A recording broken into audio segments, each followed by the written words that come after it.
ಕನ್ನಡ ನಾಡು, ಇದು ಕನ್ನಡಿಗರ ನಾಡಿಮಿಡಿತ.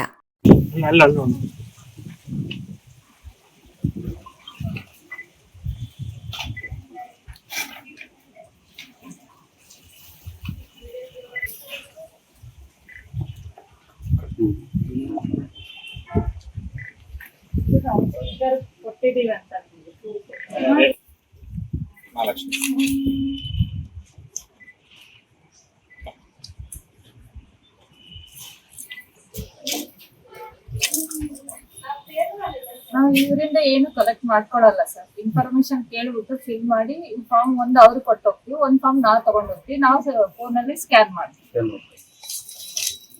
ID card proof proof ಏನ್ ತಗೊಂಡ್ ಹೋಗಲ್ಲ.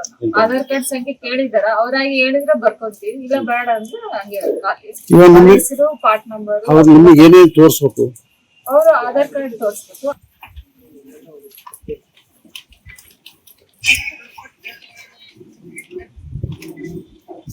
ಇಲ್ಲಮ್ಮ, ಇಲ್ಲಿ ನಿಮ್ ಹೆಸರು ಬರೀಬೇಕು. ನಿಮ್ ಬರೆಯಕ್ ಬಂದ್ರೆ ಬರೀರಿ, ಇಲ್ಲ ನಾಳೆ ನಾವೇ ಬಂದು ಬರ್ಕೊಂಡು ತಗೊಂಡ್ ಹೋಗ್ತೀವಿ. ಒಂದ್ ಫಾರ್ಮ್ ನಿಮ್ಗೆ ಕೊಟ್ಟೋಗ್ತೀವಿ. ಇದ್ರಲ್ಲಿ ಏನಿದೆ ಅಂದ್ರೆ ನಿಮ್ ಹೆಸರು ಬರೀತೀವಿ, ನಿಮ್ದು ಐದರ ಹೆಸರು ಅಂತ ಇರುತ್ತೆ. ಇದ್ರಲ್ಲಿ ಇದೆ, ಏನ್ ಕೊಟ್ಟಿರ್ತೀವಿ ಅದನ್ನ ಬರೀತೀವಿ. ಇದು ತಾಯಿ ಹೆಸರು ಕೊಟ್ಟಿದ್ರೆ ಇದು ತಾಯಿ ಹೆಸರು ಬಂದ್ರೆ ಸಂಬಂಧ ತಾಯಿ ಅಂತ ಬರುತ್ತೆ. జిల్లే అవల్ల పార్ట్ నంబర్ నుంచి క్లియర్ కదా మరి డబల్ ఉంటేగినా మీకు యాడ్ కావాలా అక్కడ సెలెక్ట్ చేసుకొని చేసుకోవచ్చు.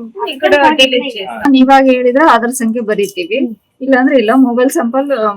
ಮೊಬೈಲ್ ಸಂಖ್ಯೆ ಕಂಪಲ್ಸರಿ ಬೇಕು. ನಿಮ್ ತಂದೆ ಹೆಸರು, ತಂದೆ ಐಡಿ ಕಾರ್ಡ್ ನಂಬರ್ ಇದ್ರೆ ಐಡಿ ಕಾರ್ಡ್ ಏನ್ ಕೊಟ್ರು ಏನ್ ಡಾಕ್ಯುಮೆಂಟ್ಸ್ ಕೊಟ್ರು ఫామ్ చూపించి ఈ టైప్ డాక్యుమెంట్ ఇచ్చినారు మాకి. ఈ టైప్ మేము ఫిల్అప్ చేసి ఇస్తే మన మేడం వచ్చేసి కలెక్ట్ చేస్తారు మా నుంచి అని చెప్పారు.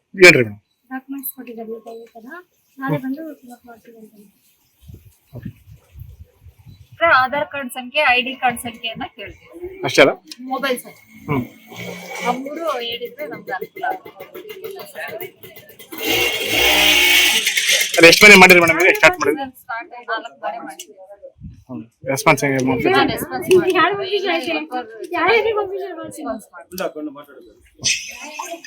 ಸಮಗ್ರ ಸುದ್ದಿಗಳಿಗಾಗಿ ತಪ್ಪದೆ ನೋಡಿ ಕನ್ನಡ ನಾಡು ವಾಹಿನಿ. ಸಬ್ಸ್ಕ್ರೈಬ್ ಮಾಡಿಕೊಳ್ಳಲು ಕೂಡಲೇ ಪಕ್ಕದಲ್ಲಿ ಕಾಣುವ ಬೆಲ್ ಐಕಾನ್ ಕ್ಲಿಕ್ ಮಾಡಿ ನೋಟಿಫಿಕೇಶನ್ ಪಡೆಯಿರಿ.